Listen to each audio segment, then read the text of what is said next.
scenes may not be suitable for very young audiences. Parental guidance is recommended. Ang programang ito ay naglalabas ng sensitibong eksena at impormasyon.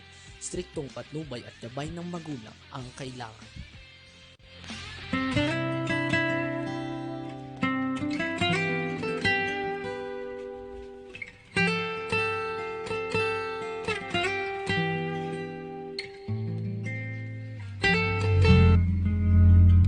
Okay, isang magandang araw po. Medyo paus pa rin ang inyong lingkod. Dami kasi gawa. Okay, isang magandang araw sa inyong lahat dito sa Pilipinas, Luzon, Visayas, Mindanao at syempre of course sa ibang bansa tulad ng Middle East, sa Asia, marami tayong community diyan. Ayan, di ba? At syempre sa Europa at Australia. Okay, marami pong salamat. Alam ko yung iba tulog pa. Lalo yung mga sa Canada, di ba? Okay, at ang ating guest ngayong araw na ito, napakaganda. Diba? Isang babae, syempre of course, para dito sa ating kalinga sa OFW, ang aking sinasabi, walang iba kundi si pakita natin. Ayan, si Miss Maria Linda S. Moya o FLM. Tama ba ko? MLSM. Yes. Yan. Yan. Magandang araw po. Magandang umaraw. Magandang araw po. Oo. Alam mo, lagi siya nakangiti, Napapanood natin yung kanyang mga yung mga mo, ma'am, yung sa vlogs mo, tsaka dun sa iyong mismong vlog na, ang tawag doon? Yung iyong, Si Smart Moves. oo. Sobra. Natatandaan niyo po ba, guest natin siya last year? Yeah. Diba? Last year, sabi pang konti, ngayon ang sexy na, Tingnan ninyo. Diba? Bakit anong ginawa mo, ma'am? Exercise. Ay, exercise. Tsaka sapat naka-smiley face. Talaga. Medyo maganda pong araw sa inyo lahat. Ma'am, bilang isang babae, ngayon kasi buwan ng kababaihan. Di ba? Yes. Huwag nating tawagin ng mga babae na babae lang yan. Tingnan niyo naman to. Isang presidente. Ma'am, ipakilala mo nga talaga yung sarili mo. Kasi, hindi ko na gusto na kita makita. Ganyan. Sige, ma'am. Thank you, Ma'am Fe. Magandang araw po sa lahat, sa mga kababayan po natin sa ibang bansa. Good morning, good afternoon, good evening, kung ano po yung time po natin dyan. I'm Linda S. Moya po. Ako po ang presidente po ng Aprozone Philippines Trading Corporation as well as Ritual Infra Solutions Corporation po. Ano itong una mo sinabi? Yung isang bago to Kasi alam natin, ritual. Infra Solutions. Oo, ngayon, may isa na uli, pangalawa. Yes po. Sumisikat ano nga bang mayroon dyan, ma'am? This Aprozone? Yeah. Sa Oo. Aprozone Philippines po, we are the exclusive and the sole distributor po ng Aprozone Korea. It's a stem cell dermatology po. Ayun. They're the leading brand po pagdating po sa stem cell po. Stem cell. When you say stem cell, what is it? Kasi maraming mga ng stem cell, di ba? Meron sa sakit. Yes. Yan. Ito, gaganda ka. Yes po. Gaganda ako. tayo lahat po. Sige. Actually, this is plant-based po yung sa amin. And kumbaga, we made it very affordable na to all yung sa stem cell technology po pagdating po sa mga cosmetics po. So, it's just something na airbrush po siya. There's an ampule, there's a set of na ini-spray lang po siya. And you can see the difference na po in just like few minutes. Like, normally, it's very demonstrable kasi kaya when we apply that, we apply it ng half face muna para makita talaga yung difference in just few minutes po. Few minutes lang? Yes. Kaya pala to di na ako pinapansin Pero, bago natin pag-usapan yan, Yes po. di ba? Bilang isang entrepreneur ka na rin, ma'am. Yes. Isang babaeng entrepreneur, paano mo ba naabot yung successful na mo ngayon? Itong kinalalagyan mo. Kasi parang, kakaiba ka na tuloy, ganyan. Alam niyo yun? Ibang-iba na ang pagtingin natin. Kasi, dati, medyo isa pa lang noon, ma'am, nung last year. Yes po. Ngayon, ang dami na nitong pinuntahan, ang dami nang ginawa. Kaya tuwan-tuwa ako. Alam mo, happy ako. Kasi, nandito ka, ma'am. Kasi gusto natin ipakita sa ating mga kababayan, lalo na yung mga babae, hindi lamang dapat babae lang ang tawag sa atin. Yes, correct. Oo. Ma'am, Sige, bilang isang entrepreneur na babae, ano ang mga dapat taglayin ng katulad ng nangyari sa iyo ngayon? Okay. Actually po, not just an entrepreneur. No? I'll start with being a woman. Especially nasa Women's Month po tayo ngayon. No? So I would just like be focusing on being an entrepreneur. But for me, being a woman, importante po sa atin, of course, yung passion, no?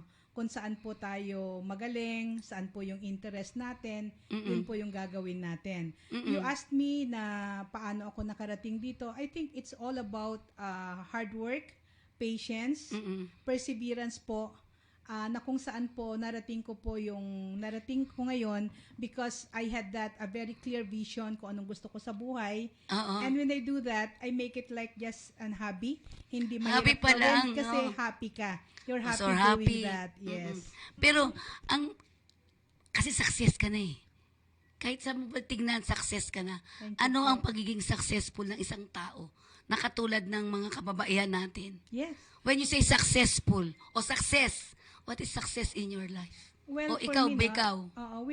sa akin, no, when I say success, no, kumbaga being successful, it is just about being, well, ang normal kasi po na connotation or measure po ng success ng karamihan, it's about the money that you have, the fame, nasan ka sa career mo, nasan ka sa profession mo.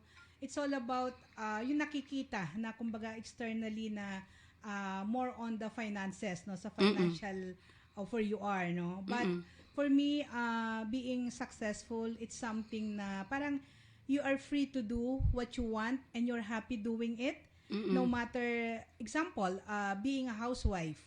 Kahit wala kang profession, being a housewife or a mother to your children, na talaga namang nagampanan mo ng maayos yung pagiging mother mo, and you were able to raise your children very well, na kumbaga napakabubuting bata, very humble, or all the virtues na maipagmamalaki natin, and you're able to do that. I think for me, kung yun talaga yung passion mo, no, doon ka talaga masaya in doing it, being a mother, kahit hindi na necessarily nasa career path ka or yung professional, I think that's for me is success. So ibig sabihin, ikaw din gagawa nun? Yes, of course. Of course, oo. Pero ba't yung iba hindi nagagawa? Bakit? Anong mga dun? Well, babalik ako sa sinabi kong passion, no? Pag sinabi mo kasing passion, that's something na kung saan yung gustong-gusto mong gawin. And you get to very clear na kumbaga aabutin mo. Like in my case, gaya ng mga kwento ko sa mga ng social media, parang kumbaga I came from a poor family at from my childhood. Mahirap lang po kaming pamilya.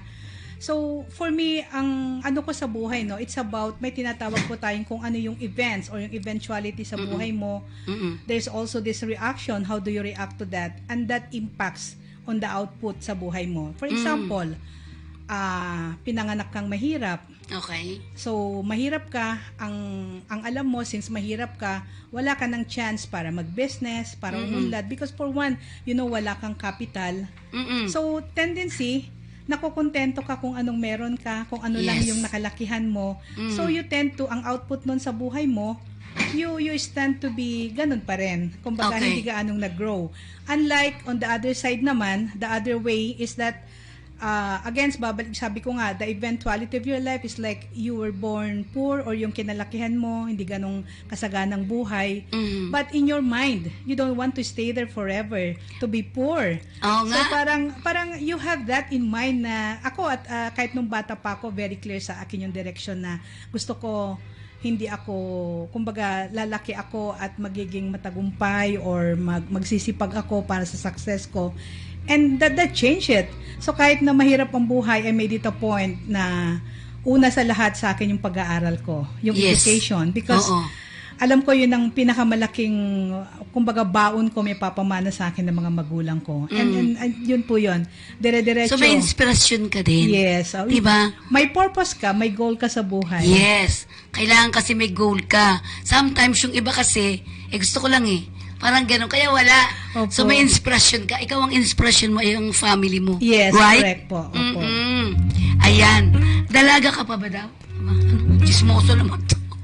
Dalaga pa daw siya, ma'am, oh. Sabi, ma'am, I'm a mother of 2 children po. yan. Uy, nanonood sa si Manny Pacquiao. Okay, sige.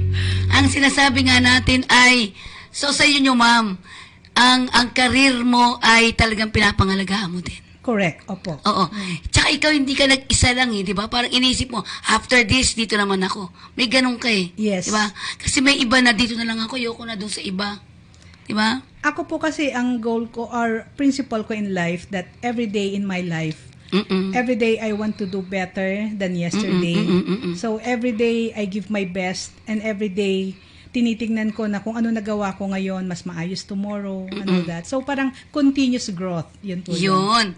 At syempre, sinasabi nga natin, ngayon gusto natin gayahin yun. Ako din gusto kong gayahin siya, di ba? Ako kasi isa lang ako, yun na lang. Pero ito napansin ko talaga, iba no? Parang paakyat.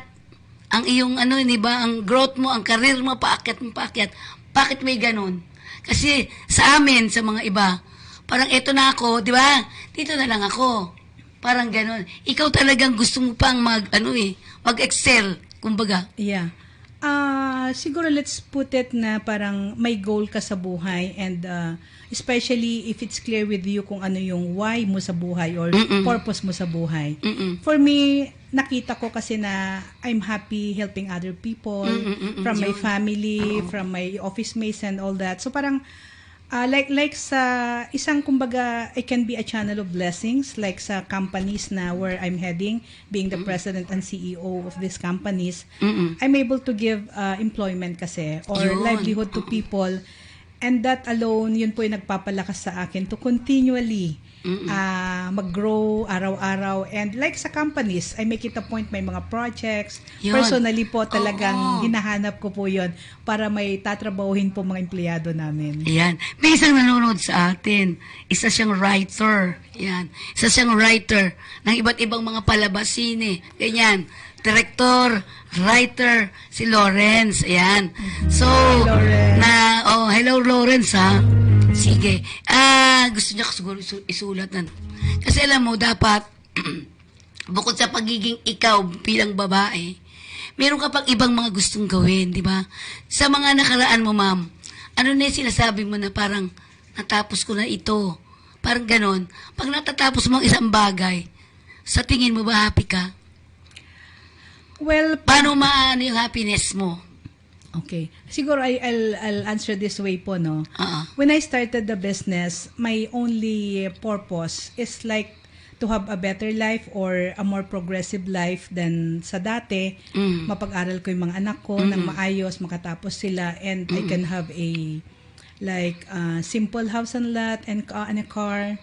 So yun po yung purpose ko nung una. And then nung naabot ko yun, I asked for more because tumaas na rin po yung naging kumbaga aim ko or purpose ko sa buhay, and it's not just about feeding my children or growing my own family, but also growing the people na tumutulong sa akin na part ng aming mga kumpanya po.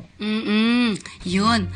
Pero ikaw ba nakakaranas ka din ng stress sa trabaho, pero hindi naman halata Definitely po, maraming stress. Lalo sa amin kasi, yung business namin, like yung sa Ritual Infra Solutions Corporation, kumbaga collection-based yan. So, kahit natapos na yung trabaho, kukolektahin muna. I mean, there's this terms of payment that you get to wait, and sometimes may mga abirya pa, like lang sa ganitong dokumento and all. So, speaking of stress, sa akin more on the finances. Yeah. Kasi malaki na rin kasi po yung pinupondohan sa kumpanya, where like more than 200 employees na po yan. So, you can just imagine yung operational expenses po namin on a bi-monthly basis and even on a daily basis. So, pag may mga nadidelay na mga collection, so for me, very stressful talaga. But thank God, no, yung ano ko po is like, na-develop ko na rin po kasi yung credit ko. So, yun yung itinuturo ko rin even sa business, yung tinatawag na OPM or other people's money. So, I get to like, if I need to borrow money for as long as gagamitin sa kumpanya, even if you get to pay some interest, hindi ka nalugi because it's a good debt, kumbaga. There is bad debt and good debt kasi. So, it's a good debt. So, ibig sabihin, dapat lakas din ang loob. Yes. tibay ng dibdib. Correct. Doon ako, alam mo, ako ang taong takot. Takot akong alam mo yun, yung pumasok sa ano na parang, ko hindi ko kaya. Ikaw hindi, Talagang, sabi mo stress ka, di naman siya stress. Sabi nung dito, di naman po siya stress eh. Sabi niya, stress daw siya. Pero totoo po yun ha, pag ikaw ay bilang head ng isang, not organization, di ba, malaking kumpanya. Opo. Di ba? Mahirap din. Pero, paano mo napapanatili na ikaw ay isang babae pa rin ako, okay pa rin ako? Paano? Ikaw lagi nakasmile eh. Well, that's one, yung positive outlook sa buhay. Yun. Importante po yun, Like ako, of course, every day when I wake up, I make it a point, first things first, foremost sa akin is to connect to Him, the Father Almighty. So, kahit short prayer lang, I make it a point na yun yung una. And then, clear sa akin kung ano yung, ako very organized person po kasi like sa mga schedule, lang lahat yan sa calendar ko. So, I'll make it a point na dire-diretso yun, masusunod ko, maayos ko. So, from that, sa akin yung, it's all about yung direction mo. How do you get to do yung things na yan sa isang araw? And then, yung sabi nyo kanina na parang mukhang hindi stress, Oo nga, lagi daw smile, Yung sekreto ko po dyan, syempre, lalo sa akin, minsan like in a day, mahina po yung 2 to 3 meetings, especially kung meetings with clients, you're not in control pagdating sa oras.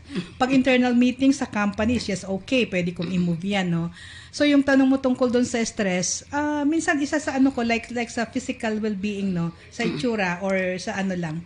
Like, if I feel stress or lalo sa yung parang later in the afternoon na, I just have to make some retouch on my makeup. Makeup lang. Parang morning na naman. Parang I Okay. look fresh. Parang ganun po. So, parang most of the time when you see me, I still, kasi hindi ko pag nararamdaman kong, parang minsan yun, totoo, parang psychologically, parang umaga ulit, parang malakas na naman ako. So, tinitingnan ko rin po yun sa physical. Okay.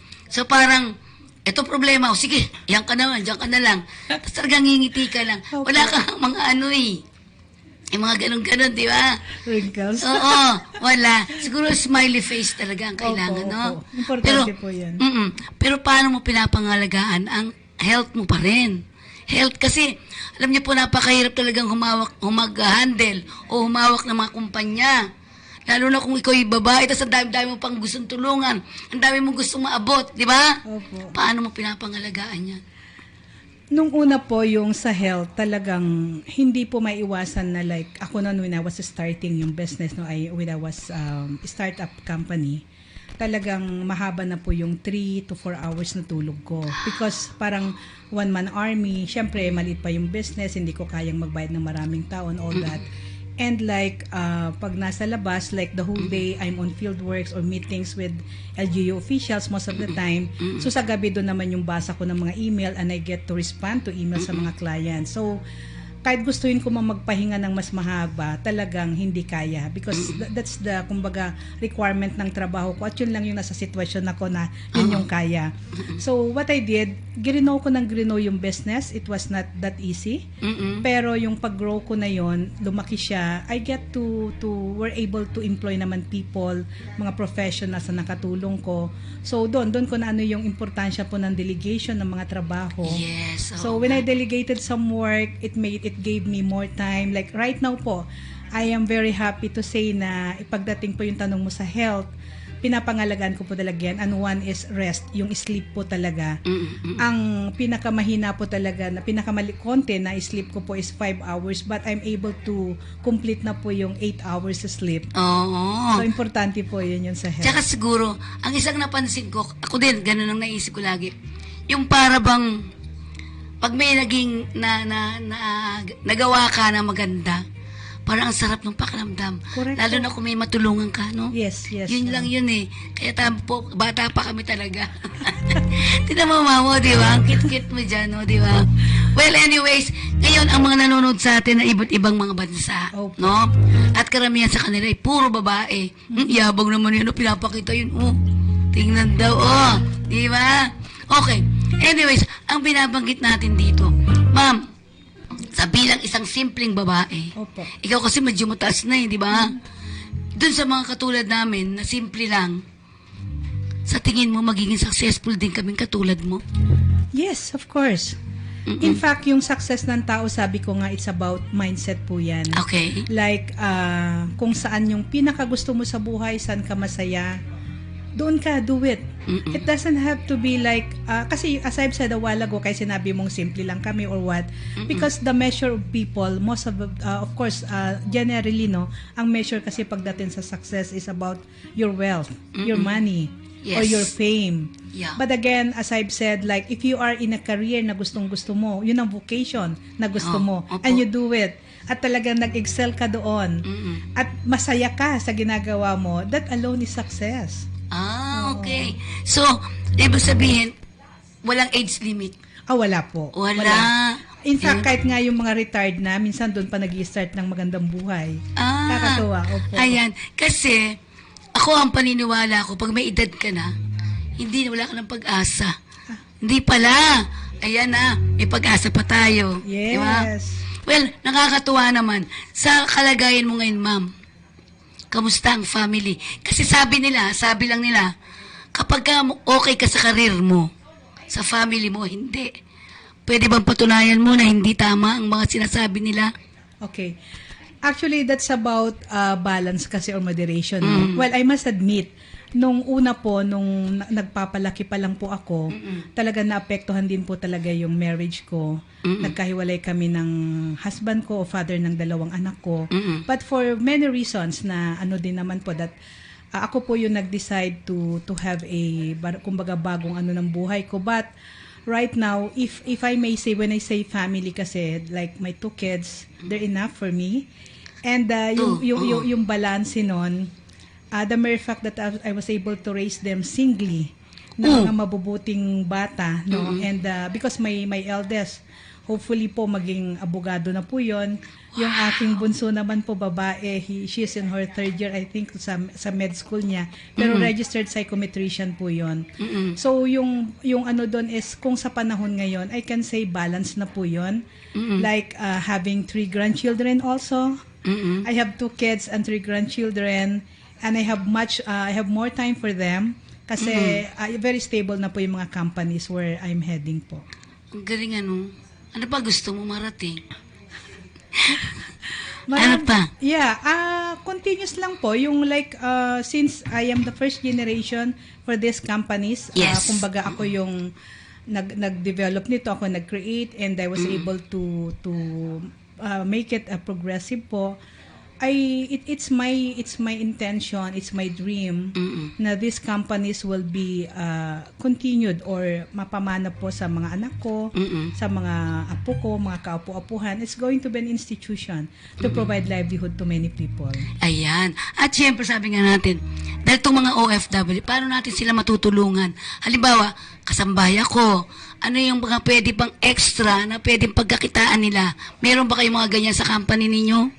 Yes, Ayan. like yung Aprozone Philippines. Aprozone. Yan po yung, sabi ko nga, we're a distributor of a stem cell dermatology products.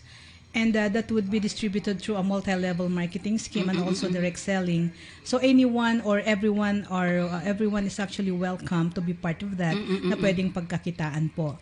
Now, pagdating naman po dun sa like kasambahay, sabi niyo sa ibang bansa, kung saan po sila magaling, like they come back to the Philippines, like if their work there is sa mga beauty salon, pagbalik nila dito, they can have that kahit nga online, di ba? Uso na po ngayon yan. Like yung mga massage, yung mga salon services, Yan ang gusto ko na nag-home service na po. Meron nga daw kayo doon. Meron na kayo yan. So parang naka-online lang yan, and then they get to earn from that, and hindi ganun kalaki ang operational expense because you don't have your physical store or outlet. Office, babayaran mo. Yung ganun. Okay, sandali lang po, babasahin lang natin yung mga nanonood sa atin. Yan. Well, of course, Trevor, Gina Espinosa, si Lawrence, sabi ko kanina na writer and director. Tito Nel Talavera, Isay Nicodemus, Cooper Kahulugan, mga Pilipino OFW in USA, Canada, and UK. Gabi pa sa kanila doon. At siyempre itong mga taga-Kabuyaw. Good afternoon po, Ma'am Pe, watching from Kabuyaw City. Ito naman mga taga-Kuwait. Shout out from Kuwait Naval Base. Shout out din po sa mga lahat ng members ng Concerned Citizen of Infanta, Pangasinan. Makabagong Sambales, Green Sambales, nanonood po sila. Olonga po Circle San Diego Plus. Yan, mabuhay po kayo lahat dyan. Mga Olongapeños, Citizenhood. Yan, Tunti ang Bayan ng Candelaria. Bolinawans Group. Mabuhay po kayo dyan sa opisina. Dito daw sa atin. Alex and Juvenal Naldosa naman ng saan ba siya? Ayan. Sila Juby naman ay sa Bicol. Ayan. Kasi parang interesado sila doon sa sinasabi niyo mga online. Yes. Di ba? So, yan. Ma'am, so ibig sabihin, pwede ba natin yung mga OFW na nasa iba't ibang mga bansa ay pwede bang kumita rin? Habang sila yung nagtatrabaho pa din, extra. Yes. Okay. Kasi like yung pag yung sa amin, yung sa Aprozone Philippines, pag nag-member ka doon and you'll be part as an agent. So like kung may mga referrals ka or under you get to earn from them out of that. The multi-level marketing scheme po na talagang from like how many generations po down you get to earn from their purchases also. So kahit nandun ka sa abroad and you're registered, okay.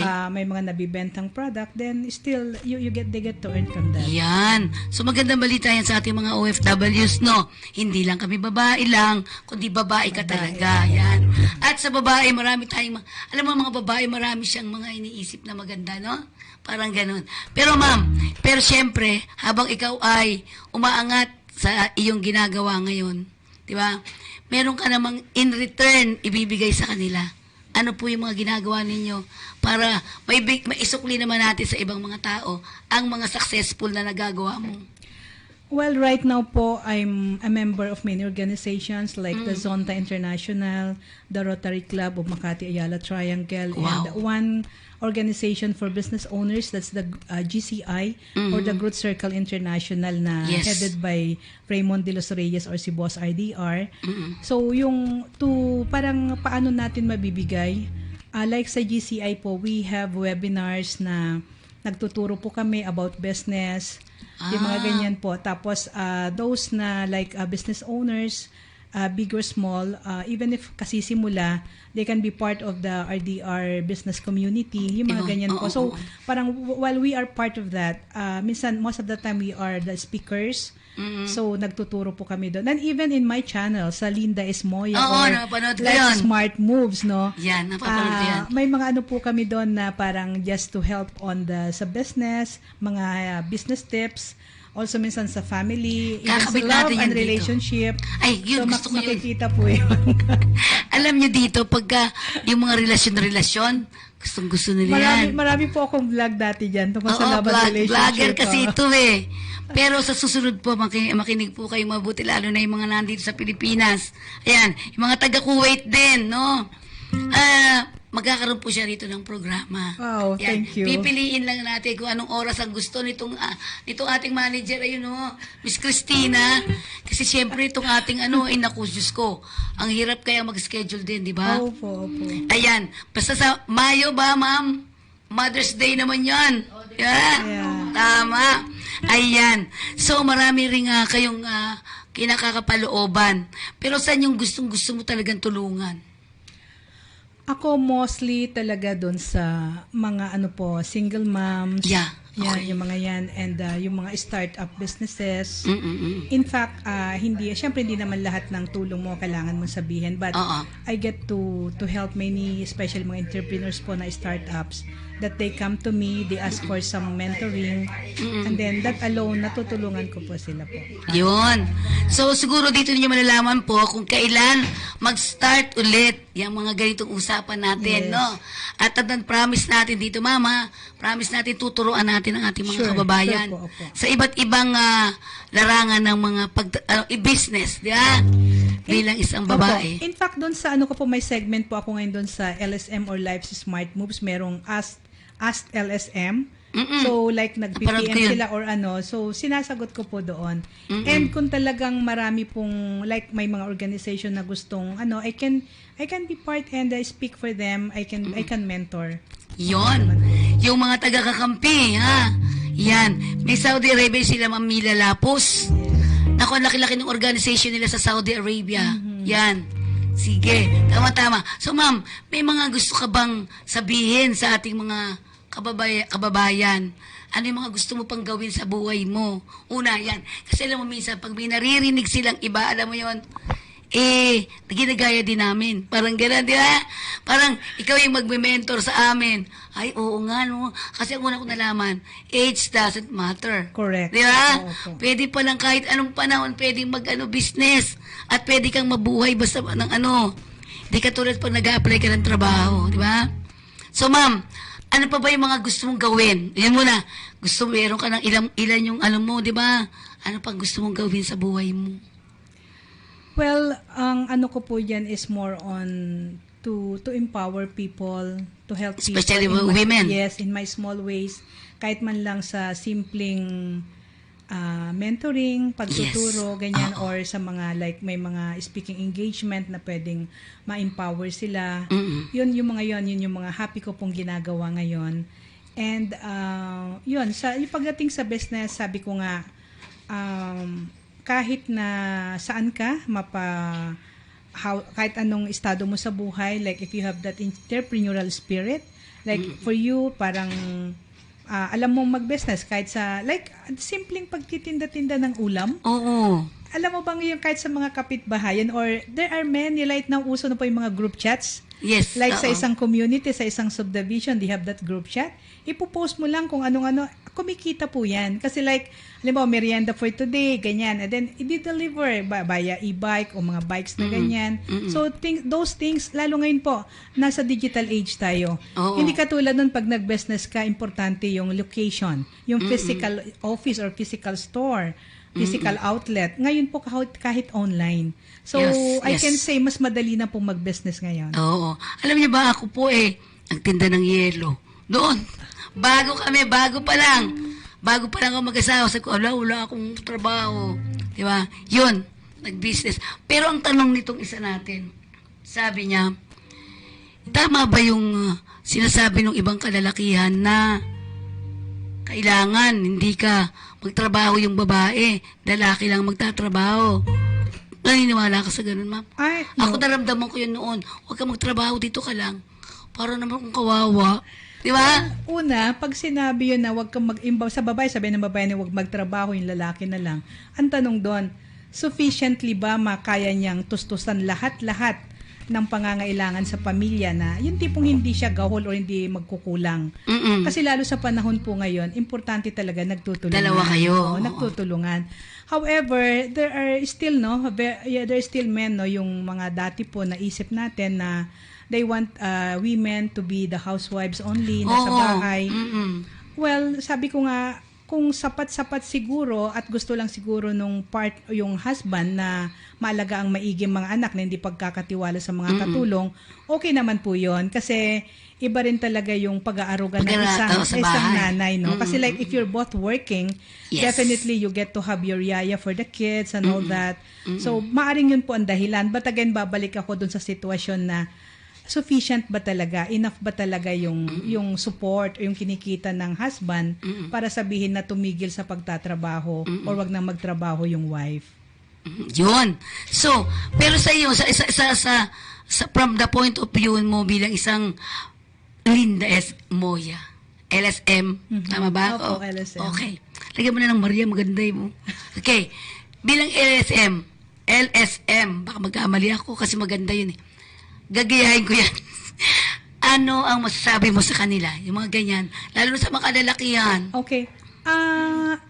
Personally, kahit sabihin halimbawa, nagkaasawa ako ng mayaman talaga, I would still work. Why? Kasi yung value po natin as a woman, like if I had this career or if I have this profession, I have this career and I love doing that, so parang the marriage should not stop you from doing kung ano yung gusto mo as a woman, yung individuality natin. We have our own, kumbaga, ano yung dream mo sa buhay that will make you happy. Like, if you want na ano mo yung profession mo, so kahit married ka, kahit may asawa ka, I think that dapat yun ang mangyari, hindi yung like masusunod na lang kung anong gusto ng partner. Ay go, sa akin ano po Hindi talaga, kung pwede. saan tayong masaya, to the extent na wag lang pong ma-compromise naman yung marriage o yung family. Ito, meron siya nagsabi, successful siya. Si Mister ang naiiwan. Inaaway naman daw siya. Dapat Ano hindi, masabi mo dyan? Sa akin, hindi rin po tama yon. Because una, even in the Bible, sabi nga no, na lalo sa ating mga babae, pasakop din tayo sa ating mga asawa, di ba? Parang gano'n. So, Ayoko yun. but it doesn't mean na pasakop ka to the extent naman na pati yung individuality mo, pati yung growth mo, mahahamper. Yes. So, yung like, ang nagtatrabaho yung babae at yung the husband is in the house, mali din po na parang inaaway-away o ina-under. Hindi naman. Hindi naman. Importante talaga, respeto pa rin. It's just a matter of like, parang nabaliktad lang yung kanilang role na ang provider, ang breadwinner is the woman, and yung kumbaga ilaw ng tahanan na siya na nag-asikaso lahat doon para sa mga anak at kailangan na household chores yung lalaki. I think it's a matter of mag-uusap lang sila, but it doesn't have to be na parang hindi matatrato ng hindi maayos yung asawa. That's not also right. Pero hindi ka naniniwala na kapag successful ka sa career, ang maiiwan yung pamilya. Hindi. No. Para sa'yo, hindi. It should be, again, sabi ko nga, there should always be balance, moderation on all things. Nangyayari po yun kung mas mahaba na talaga ang panahon mo sa career mo or sa business mo, wala na sa pamilya, especially kung asawa mo naghahanap din ng mga pagbagay na pwedeng mangyari kasi yun. Kasi sinasabi nga nila na you cannot have the best of two worlds. Lagi sinasabi yun. But for me, if you manage time, if you have that time management, you balance everything, you do things in moderation, I think hindi dapat mag-sacrifice. You could have both, family and career mo. Yan. So, nasagot po namin lahat. At saka siguro kapag hindi po nyo napanood ngayon ito dahil yung ibang gabi pa, pwede nyo po mapanood sa ating YouTube, di ba, Kakampi Radio, at meron tayong 6 na channel. Yan. Sige po, ipapalabas pa rin namin uli ito kasi maganda ang na-inspire mo yung mga ibang bansa eh. Di ba? Yung mga taga Kuwait, Saudi Arabia, ayan. Yung mga taga Bicol, Juby, yan, ikaw lagi ka nare-reklamo. Yan. So, ma'am, dahil medyo malikisin na naman, wala na, ang bilis, no? Baka may mga messages ka sa ating mga kababayan, particular yung mga kababaihan. Nasa iyo po yung pagkakataon. Sa mga kababayan po namin here in the Philippines as well as in the other countries, una po sa lahat, hindi tama yung sinasabi na babae lang ako. Babae tayo, we have our own individuality, may value tayo, we should have to be always high value women. Being a high value women, like kung anong gusto natin na makakabuti naman or nagbibigay ng value sa family natin or lahat ng mga mahal natin sa buhay, wag po tayong matakot na gawin yon. And even sa ating mga career o sa ating mga paghahanap buhay, if you think doon ka masaya na importante i-grow mo yon, but if you get to have that entrepreneurial spirit, gusto mong mag-business, madali na pong magsimula ngayon ng business, especially marami na po tayong online po. At syempre po mga kakampi, tuturuan namin po kayo sa pamamagitan ng ating mga guests na ito sa mga susunod. Yes. Ayan, tuturuan natin kayo na maging malakas ang inyong fighting spirit. Yes, importante po yan. Oo, tas yung maging entrepreneur talaga tayo, makadagdag income sa ating mga sweldong kinikita, di ba? So with that, wala na naman po tayong oras, pero promise ko po sa inyo, darating uli sila, pero May, sigurado matuturuan pa rin kayo ng iba't ibang teknik. Andyan pa rin naman ang ating Miss Christina Reyes, di ba? Akala nila Christina yung isang artista daw. Di ba? So marami pong salamat, ma'am.